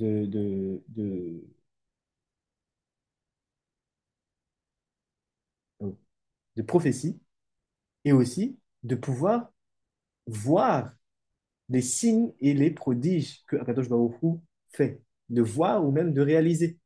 Donc, c'est ça les choses. C'est ça qu'il dit ici. Sache que même si dans la généralité, il n'y a plus ça, parce qu'on est dans une configuration où Hachem s'est caché de son monde, eh ben, il y a toujours des gens qui vont pouvoir se connecter à lui. Et plus que ça, il va pouvoir se révéler à d'autres, en yoter, plus que les autres. Et eux, ils vont pouvoir aussi, ils vont y avoir ces gens-là qui vont comprendre la grandeur de Yitbara.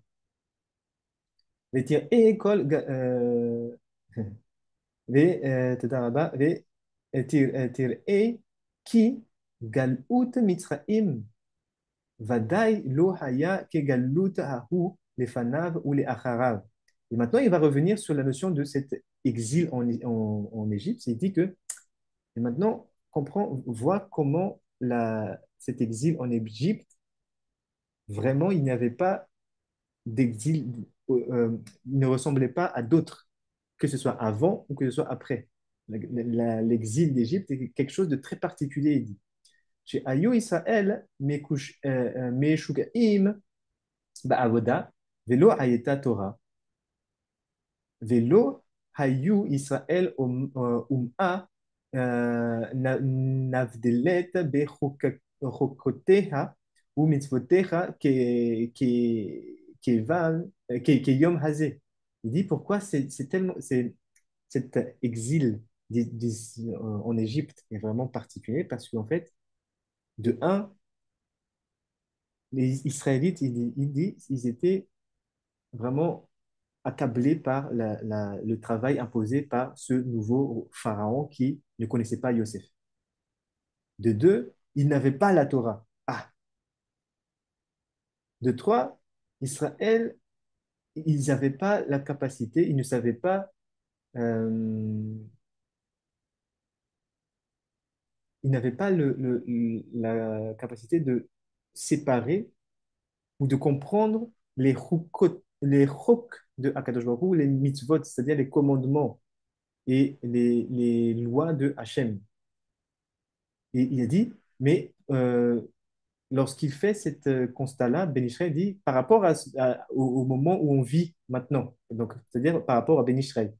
Nous, il dit, à notre époque, maintenant, on a tout ça, on a la capacité de comprendre ça, mais à l'époque, en Égypte, il n'y avait pas la Torah. Donc maintenant, je pose la question, mais on n'avait pas dit qu'il respecte. Il n'y avait pas un Midrash qui dit qu'il respectait le Shabbat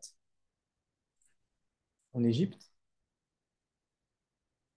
Comment ça se fait que ici Ben Israël dit, Hayeta, il n'avait pas de Torah et il ne savait même pas faire les mitzvot, alors que le Shabbat, il y a un Midrashim qui disent qu'il respectait Shabbat.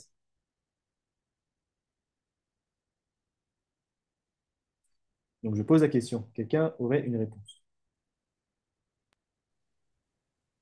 C'est lié au lieu. Pardon? Pardon. Est-ce que c'est parce que c'est lié au lieu? Au lieu, c'est-à-dire? Ben, le fait d'être hors de leur terre, en fait. Mhm. Elle a dit lieu, lié au lieu, pas du. Ah, mais justement, je pense qu'elle dit lieu. Donc oui. Donc Ah, c'est parce ah, qu'ils sont d'accord. à l'extérieur de leur terre. C'est ça, non? Abalit Catherine. Oui, un lieu. Mhm.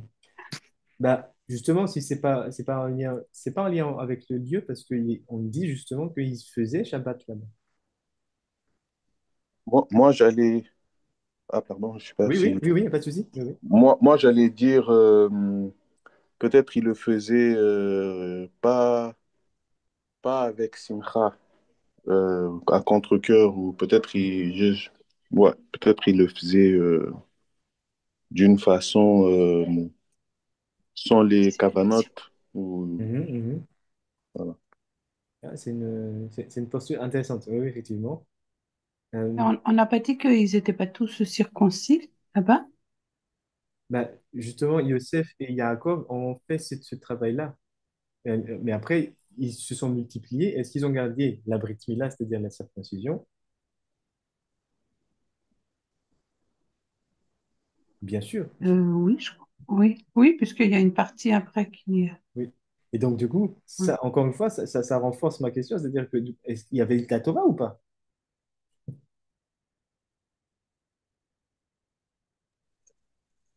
Là, il semblerait que oui. Oui. Qui c'est qui a parlé? C'est moi, en fait. J'allais dire, Ah, oui. c'était peut-être par tradition. Mhm, Il y mhm. avait la Mishnah aussi. Pardon, j'ai pas entendu la dernière. Par tradition orale. Il y avait la Ah, Mishnah aussi. oui. Je ne sais pas. Ah, c'est très intéressant. Ça va être une tradition. Euh, la Torah est une tradition. Non, je dis par tradition orale. La Avant la Torah, Torah. la Torah est composée de traditions écrites et traditions orales. Les deux sont une tradition. Ah oui, ça devient compliqué. Effectivement. Non, mais c'est une très bonne remarque, effectivement. C'est vrai qu'il est dit aussi que dans le, dans le désert, on n'a pas gardé le Brit Mila, où ils se sont pas circoncis juste avant de rentrer euh, Mhm. dans la terre d'Israël. Oui. Donc, est-ce qu'il y avait de la Torah en Égypte? Mais non, non. C'est- Yahushua devait circoncire les générations après les générations du veau d'or. Donc, ça veut dire que les générations du veau d'or, oui, ils avaient fait la Brit Mila. Mais ceux qui sont après, Rabbi Yahushua devait attendre que toutes les autres générations meurent dans le désert pour qu'après, maintenant, ils ont l'autorisation d'aller en Eretz Canaan. Et avant d'y rentrer, il fallait d'abord se circoncire. Ah, d'accord, d'accord. Donc, c'est ceux qui sont nés dans le désert, dans Mhm. le... Mhm. C'est eux qui sont nés dans le C'est eux désert. qui n'étaient Et pas circoncis. voilà, exactement. Et donc, du coup, Ok. si eux, ils n'étaient pas circoncis, ça veut dire que ceux qui étaient en Égypte, ils étaient Ils étaient circoncis. circoncis, bah oui, parce que c'est vrai qu'on voit aussi dans la tradition égyptienne, ils font même, même Voilà. eux, Eux, ils ils font font le aussi. Brit Mila. Donc, ouais, c'est vrai. D'ailleurs, il y avait la femme de Moshe Rabbeinu qui Voilà. avait, Ah oui, oui, elle oui. avait gardé, c'est C'est grâce elle à, qui lui ouais, a c'est rappelé. elle qui, oui. Mm. Exact. Qui a protégé Moshe en faisant la, la, la Brit Mila de son fils. Mais alors, ceux qui sont nés dans le désert, Mhm. ils n'ont pas connu l'Égypte, eux, finalement. Ceux qui sont nés dans le désert, ils ont connu leurs parents qui ont vécu l'Égypte, mais ils n'ont pas Ah, connu par l'Égypte. transmission. Oui. Et justement, c'est tout le rappel de ces trois fêtes, les Shalosh Regalim. À chaque fois, c'est pour les Zecher, Yetziat Mitzrayim, pour la souvenir de la sortie d'Égypte. Donc, en fait, on le rappelle à chaque fois, d'ailleurs. Même à Pessah, c'est tout l'objet de Pessah. Donc, on va garder cette question-là, mais on va avancer un peu. Parce qu'on, mais en fait, c'est plutôt comme ça. On sait que les Lévi'im, ces Lévites, ils avaient une terre qui était très, ce qu'on appelle Goshen, qui était la meilleure qualité, on va dire, en termes de terre là-bas. Et eux, ils ont pu pratiquer la Torah. Mais là, il y a aussi ce qu'on appelle le Erev Rav. C'est un mélange de plusieurs peuples et eux qui se sont rattachés à Israël. Et là-bas, dans ce peuple-là, le mélange de plusieurs peuples, on peut, pas on va dire, il y avait, parce qu'ils suivaient les Israélites, ils connaissaient déjà donc du coup les traditions, mais ici, le Lo Hayat Torah, là quand même, il faut creuser, parce que là, Ben Israël, il ne dit même pas qu'il y a un semblant de Torah, c'est Lo Hayata Torah. Bezrat Hashem. On va continuer. On va voir justement la réponse plus tard. Il dit, Velo hayu bene Adam makirim shemo shel Adon Baruchu klal ikra. Et il rajoute encore, il dit, et il n'y a pas un bné Adam, un enfant d'un homme, un bné Adam, qui a une connaissance du nom de Adon Baruchu. Et encore une fois, là, il réutilise Ben Israël ce nom-là, Adon Baruchu, que ce soit dans la généralité de son nom ou même dans la pratique, dans son essence même. Donc là aussi, il y a un terme très intéressant que Ben Israël utilise. Vous voyez ici, il dit ici les Béné Adam et là aussi il parle de Israël. Donc il y a une distinction que Ben Israël fait entre Israël et Béné Adam. Elle est attachée. Mais on continue. Vionam ata hine yesh Torah. Mais maintenant, dans notre génération, il dit voici que nous avons yesh Torah. Avant, c'était ein et maintenant yesh. Elle est attachée. Maintenant, il existe, il est là, la Torah. Ve'alken af al pi she'anachnu bagalut lo yikra zman shel tohu. Ah, kemo she'kra'u lishne alafim arishonim qui yesh à Torah. Il dit, là, il y a une définition de ce qu'on appelle tohu. On parle toujours, et la terre était tohu vavohu. Là, c'est quoi maintenant, du coup, ici, la définition que va donner Ben Israël? Il dit comme ça. Mais Alken, parce que nous, dans notre génération, il dit, nous avons la Torah, pas comme ceux qui étaient en Mitzrayim. C'est quoi cette Torah-là? C'est la Torah d'Aleph, en fait. On va y arriver. On va le construire petit à petit. Mais même si nous sommes dans notre génération aussi en galoute, en exil, tout comme quand ils étaient en exil en Égypte, Lo ikra zman shel tohu. Le, la période dans laquelle nous sommes, ce n'est pas une période de tohu. Pourquoi? Kemo chez Kraou Lishne Alafim. Parce qu'en fait, la période de Tohu, il dit Ben Israël, ça correspond aux 2 premiers millénaires, depuis Bereshit jusqu'à, du coup, 2000 ans après. Et que après, justement, 2000, si je ne me trompe pas, c'était 2020 où ils sont arrivés en Égypte. 2020, pas 2020 de l'ère commune, hein, mais de 2020 dans la Torah. Donc il dit ça. Cette période-là, c'est ce qu'on appelle Tohu, il dit, Ben Israël. Le tohu, donc ça veut dire quoi ce terme tohu? C'est tout ce qu'on a vu ici. C'est quand Adon Baruch Hu cache sa face et aussi Akadosh Baruch Hu ne connaît pas, et ne connaît pas quoi? Son monde. Mais dans ce monde-là, qui sont les Avot? C'est ces mondes-là où les Avot vivaient. Et en fait, c'est là où on voit en fait la définition de ce qu'on appelle Yechidé Ségoula. C'est-à-dire que à l'époque d'Abraham, par exemple, tout le monde faisait comme il souhaitait, sans forcément se connecter avec leurs croyances, etc. Mais Abraham, c'est comme une perle tombée parmi le sable, où c'est lui qui va initier de nouveau cette connexion entre Adon Baruch Hu et Akadosh Baruch Hu. Donc c'est ça la notion de Yechidé Ségoula, c'est-à-dire que le monde peut exister, mais exister avec le rat qui le domine, le mauvais qui le domine. C'est ça qu'on appelle Tohu. Et les Yechidé Ségoula, comme on avait vu encore hier, c'est ceux-là qui vont dire, OK, la masse, la majorité pense comme cela, mais parce que j'ai su toujours garder ce qu'on appelle la Kedusha pour avoir cette connexion-là et cette connaissance, comme il a dit ici, avec Akadosh Baruch Hu, eh ben, je sais la volonté d'Akadosh Baruch Hu et c'est ça que je veux réaliser ici-bas. Du coup, il ne va pas aller dans le même sens. Tout le monde dit que c'est là-bas. Il dit non, non, non, c'est ici parce que ici, en faisant ça, on va attirer la Kedusha. Et donc, on va se connecter petit à petit avec Kadosh Baruch Hu pour que justement, il puisse descendre et vivre aussi dans ce monde. C'est ça, il dit, pendant les 2000 ans, entre création jusqu'à ces 2000 ans-là, c'est du Tohu. Qui yesh Torah? Mais maintenant, qui yesh Torah? Kemo chez Biarnu, chez Gvar Anitena Min Hashamayim.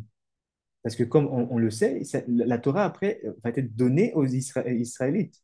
Donc la Torah Aleph, mais après il y a la Torah Bet. Mais la Torah Bet est une porte pour réaccéder à ce qu'on appelle la Torah Aleph. Enfin, la Torah Bet, dans le sens, surtout dans la Torah orale, qui est la porte pour revenir dans la Torah Aleph. Shekvar nitenu min hashamayim. Et que cette Torah-là nous a déjà été donnée par au ciel. Ve'ine beyadenu le'olam ve'uleme olamim. Et cette Torah-là ne nous quittera plus parce qu'elle est entre nos mains pour toujours. Toda la el. Ushmo shel Adon Baruch Hu noda be'amim. Donc il remercie le El qui a donné cette Torah-là et que le nom de Adon Baruch Hu noda be'amim et que le nom de Adon Baruch Hu sera connu par tous les peuples. Attendez, je regarde un peu. Donc, en fait, ici, on comprend lorsqu'on étudie ça, on- la question que nous avons posée, c'est-à-dire, c'est quoi cette souffrance-là? En fait, c'est une souffrance lorsqu'on se place du côté de Israël, bien sûr, et surtout du côté de là où Hachem s'est caché, c'est-à-dire, on avait vu ici, Hachem se cache dans le rocher, du côté de Couche, tout ce qu'on avait vu hier. Donc, en fait, pour aider les autres à évoluer, Hachem doit se cacher dans ce qu'on appelle le rocher. Et parce qu'il se cache, l'injustice et tout ce qui est mauvais va dominer ce monde. Et on a vu que c'était pour, Ben Shiraï explique, c'est pour justement appliquer sa justice qui est droite après. Et donc cette justice-là, c'est pour voir qui c'est qui a fait Teshuvah, qui est revenu et qui c'est qui est vraiment continué dans la voie mauvaise, on va dire. Donc, tout ça, en fait, nous permet de, en fait, donner plus de recul sur les choses de qu'on vit, qu'on traverse, et de voir aussi, avoir une certaine sagesse, prendre compte à ce qui se passe et ne pas réagir comme à travers l'émotion. Pourquoi c'est injuste? Pourquoi nous avons vécu tout ça? Parce qu'en fait, il y a un but derrière. C'est ça, en fait, tout le Inyan, et je pense qu'on va s'arrêter là pour aujourd'hui. C'est ça, le Inyan, le sujet principal de la souffrance, parce que cette question-là a toujours été posée, que ce soit dans Job et même, mais pourquoi le monde va si mal? Pourquoi il y a autant de souffrance? Et quand est-ce qu'on ça vient, la libération, la libération viendra à partir de où? On a toujours dit ça, il faut que ce soit la terre de couche là où il y a le rocher, il va révéler petit à petit qui Akadosh Baruch Hu. Et pour le connecter au monde entier, et qu'est-ce qui va se passer, comme il dit ici, et que du coup, le nom de Adon Baruch Hu soit connu de tous les peuples. Comment il va être connu? En dévoilant petit à petit ce qu'on appelle le rocher. Et toutes les kavanotes, les intentions qu'on a étudiées hier, de Nusar Rafiki, on se focalise sur quoi? Cham, sur les koroth haotiyot, sur les entités ou pas oui, oui, les forces qui créent les lettres qui sont noires aussi. Et ils sont au nombre de 48, qui est Ram, qui est Ram ben noir, et aussi Kush. Donc, les Hashem, on va s'arrêter là pour aujourd'hui. Baruch Adonai Olam, Amen, Amen. Est-ce qu'il y a des questions? Parce que des fois, il faut aussi savoir. Est-ce qu'il y a des questions, ou des réactions? Donc, en Baruch Hashem, il y a des sages comme Ben Ishraï qui nous donnent et nous parlent à nous, dans tout Israélite. C'est pas qu'ils ne parlent pas que à nous, c'est que grâce à ces textes-là, on va pouvoir mieux comprendre ce qui se passe et aussi se réconcilier, on va pouvoir se réconcilier petit à petit avec notre héritage et qu'est-ce que nous sommes réellement.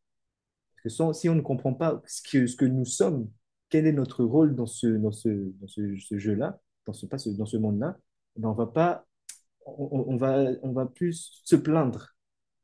Et dire, mais pourquoi? C'est injuste. Et on va faire des mouvements de révolte, mais qui ne sont pas bien dirigés. C'est pour ça qu'il y a du panafricanisme qui va en fait juste aller dans la réaction. Mais ici, on étudie, on a des sages qui nous donnent la voie pour construire et aller jusqu'au bout de cette mission-là qui nous a été conférée. C'est-à-dire que Hachem se cache chez nous là-bas. Et nous, on doit le révéler à travers le Rocher, Hachem. Oui, pardon, Rabbanit Karine d'abord. Oui, excusez-moi, j'ai pas compris comment ça se fait qu'ils faisaient Pessah quand ils étaient en Égypte. Où est-ce que vous avez Pas Pessah, Shabbat, pardon. Ah, Je pense Pessah. il faisait Shabbat. Oui, Oui, c'est dans les Midrashim et c'est aussi discuté par nos sages dans la Mishnah et le Talmud. C'est-à-dire que la question, c'est, vous comprenez ça? Pourquoi il faisait ça? oui, Bah, en fait, c'était sans avoir reçu la Torah. Ah, mais du coup, de quelle Torah on parle? Par exemple, donc vous dites que Quand si ils je étaient... vais plus loin, si je vais plus loin dans votre réflexion, donc Abraham, Yitzhak et Yaakov n'avaient pas la Torah. C'est-à-dire qu'ils ne connaissaient pas la loi, cette Torah-là. Ou peut-être qu'ils avaient autre chose.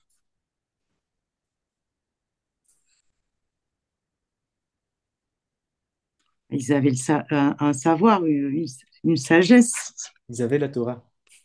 Ils avaient même la Torah Aleph.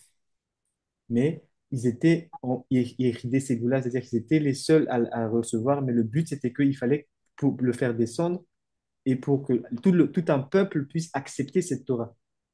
Donc, en fait, il y avait déjà la Torah, bien avant, représentée par Abraham, Israël et Yaakov. Et Yaakov, après, a su faire descendre les 12 pardon, tribus. Ces 12 tribus-là, avec les 70 âmes qui vont descendre en Égypte, pour ramener encore d'autres âmes, oui, voilà, Les d'autres Shemot. âmes, les Ouais. chamottes. Et ils vont sortir, et seulement après, en tant que peuple qui a vécu une Géoula, une libération, ils vont recevoir la Torah. Ça ne veut D'accord, pas dire qu'il n'y a pas de Torah dedans. d'accord. Toda Rabba. Oui, Rabbanit Trim. Oui, peut-on dire alors que il y a le peuple de Couche, c'est un peuple qui a reçu un trop-plein de lumière, mais il y a aussi une peau noire qui porte un rat, Un rat. quelque chose de, oui, quelque chose qui est, parce que c'est vrai que c'est quelque chose qui est toujours, a toujours été mis en avant dans d'autres religions Mhm, sur ben, cette fameuse, entre guillemets, malédiction, tout ça. mhm, Mais en fait, c'est parce que c'est, comment on dit, c'est essayer de noyer le poisson dans l'histoire et de rendre la chose pas compréhensible ou pas digeste pour les gens. mhm, Mais mhm, en fait, la plus belle, la plus intense, la plus belle des lumières, c'est le peuple noir, quoi, le Rocher qui le porte. mhm, Mais il y a aussi un pendant euh, inverse qui est aussi pas dans le pire non plus, mais qui porte aussi une part mauvaise, c'est ça? Alors, en fait, comme on a vu déjà, à partir du moment où Adam Arishon a fauté, le Tov et le Ra se sont mélangés partout dans les mondes. Donc, en fait, Mhm. l'aspect Tov et Ra existe partout. Maintenant, D'accord. là où on va parler de Rocher, c'est-à-dire, on va dire, on va parler de cette peau-là, justement, qui est en fait l'incarnation de ce qu'on appelle le Rocher, le ténèbre. Mhm. Et que lorsqu'on regarde même au niveau scientifique, la pigmentation via la Oui, mélanine c'est dans la ça. peau noire, c'est une intense concentration de mélanine qui fait qu'on Mhm. on devient noir. Et plus ces mélanines-là se séparent petit à petit, et plus en fait la peau est claire. Donc en fait, on retrouve cette notion-là dans la peau, et c'est pour ça qu'en fait c'est une identité qui porte une valeur très très très élevée. C'est parce que Mhm. lorsque Hachem veut se cacher, il se cache où? Dans le noir, dans le rocher. Mhm. Donc, ça, dans ce rocher-là, justement, lorsque le rat n'est pas bien maîtrisé, c'est là où, en fait, il y a c'est plus dur, le combat est beaucoup plus dur, dans le sens où, par exemple, quand on entend, comme le chiffre avec Pinas me le dit souvent, un noir qui tombe dans l'addiction, et quelle que soit l'addiction, son combat ne sera pas le même que les autres peuples, parce que, en fait, tout est concentré, tout est puissant. Mais ça ne veut pas dire que, mais lorsque justement on apporte des outils comme le, la Torah, surtout dans les outils comme la Tikkun Amidot, la réparation des traits de caractère, et qu'on on donne des outils pour l'élévation de la Kedusha, et qu'on se reconnecte surtout à la tradition de nos ancêtres qui avaient tout ça, en fait, on va donner la force justement du coup à à ce rocher-là, cette noirceur-là, de vraiment se reconnecter à sa source d'origine et être un koar, une force, pardon, pour le monde entier. Et que justement, c'est pas par hasard que d'un coup, il y a toute une oppression de ces peuples-là qui ont la peau qui est brûlée par le soleil. Kham, Khama. Oui, Rabbi Binyamin. Ken. Shalom Rav, merci beaucoup. Shalom, Je shalom. travaille pour l'enseignement. J'aurais une question concernant en fait, tout ce qu'on peut savoir et tout ce qu'on a pu apprendre à travers toutes les libérations qui ont eu lieu et qui doivent avoir lieu. Mhm. Est-ce qu'aujourd'hui, on a assez, on va dire, de connaissances pour pouvoir après mettre en place toutes les libérations qu'on veut? Ou est-ce il y aura encore la notion de temps? Ou est-ce qu'aujourd'hui, il n'y a plus du tout de notion de temps et toute libération est possible à qui sait? Toda Rabba pour la question. Euh, une partie de la réponse, en fait, sera donnée par Ben Ishraï dans les autres explications qui étaient en fait juste après. Mais on s'est arrêté aujourd'hui, donc on va l'aborder peut-être, enfin pas peut-être, on va l'aborder jeudi, oui, demain. Mais quoi qu'il en soit, en fait, ici, la question n'est pas de savoir si c'est le temps ou c'est pas le moment. La question est de toujours qu'est-ce que nous, on peut faire à notre niveau maintenant. Et on le fait sans se poser de questions, sans rentrer dans le est-ce qui est quoi, qui est où, quand, comment. Mais on fait ce qu'on peut faire là maintenant. C'est dans le maassé. Et ça aussi, c'est la réponse une des réponses de enfin pas une des réponses, l'explication de Ben Ishraï. Par la suite, il dit, c'est la Géoula, il vient avec le Asiya, le maassé, l'action. Donc, voilà, c'est vraiment c'est une question je ne vais pas répondre maintenant, on va les répondre, enfin, Ben Israël va le répondre, mais surtout, voilà, c'est vraiment, on est là dans le ma'asé, donc on va faire les choses comme on peut faire, et Hachem id attend. Là, c'est vraiment Adon id Bahar, et Akadosh Baruch Hu puisse maintenant, du coup, nous aider à faire les choses comme il se doit, et que justement, on puisse vivre, comme a dit Ben Israël là-bas, la justice yachar, droite pour que justement ceux qui n'ont pu faire la teshuva puissent revenir au droit chemin et être notre ami. Parce que c'est ça le but, c'est pas de faire une vengeance comme on avait vu hier. La notion de vengeance n'existe pas et c'est pas la Torah, c'est pas la posture de la Torah. C'est surtout qu'est-ce qu'on peut faire pour que l'autre puisse se réparer. Celui qui a été lésé puisse se sentir euh, euh, correctement réparé et celui qui lèse, qui a blessé, puisse se sentir, OK, parce que je fais ça, je me sens maintenant mieux parce que j'ai pu réparer quelque chose que j'ai détruit. Donc c'est tout ça le but. On n'est pas dans vengeance ou quoi que ce soit. On est dans qu'est-ce qu'il faut faire et on le fait, les attachés. Toda, merci Voilà. beaucoup. En fait, c'est que je me posais la question parce que, étant donné qu'on a l'exemple d'un peuple qui a pu sortir, entre guillemets, prématurément, Mhm, et qui tout de même a eu la possibilité de faire des choses, je me mhm. demandais si aujourd'hui il y avait toujours la notion de temps qui devait rentrer en ligne de compte. Toujours. Alors, la notion de temps, et c'est justement c'est ça qu'il ne faut pas se précipiter. Parce que c'est dans la précipitation aussi on se tire une balle dans le pied. Les attachés. Toda, merci beaucoup, Chief. Oui. Oui, Rabbanit, Mama Ogasen, Ken. Chief Rav, donc je voulais même pas parler, même pas intervenir, mais bon, je peux pas m'en empêcher. Voilà, c'est fort. Voilà, j'ai pas suivi les cours d'hier, mais bon, voilà, je viens de suivre ce qui s'est passé. C'est magnifique. Non, Sincèrement, Rachem, c'est magnifique, c'est magnifique, c'est magnifique. Parce que c'est vrai que dans nos communautés, il y a beaucoup de gens, il y a énormément de personnes qui sont dans la colère, dans la haine, on va les faire payer. C'est pas ce que notre Dieu a besoin. Voilà, on est prêt. On est en attente, on est déjà préparé. Donc, je sais que Chifrap, tu t'es retenu, mais moi, j'ai écrit dans mon commentaire, on est prêt. Donc, je sais oui, j'ai qu'on est vu. prêt. Mais Hachem, on est prêt. Il On a est prêt. déjà élevé certains hommes, il a déjà élevé certaines femmes qui ont cette capacité-là d'amour, de pardon et de remplir leur mission. On est prêt. Les attachés. Et comme le grand Rave a l'habitude de dire, le noir, c'est l'absence de couleur.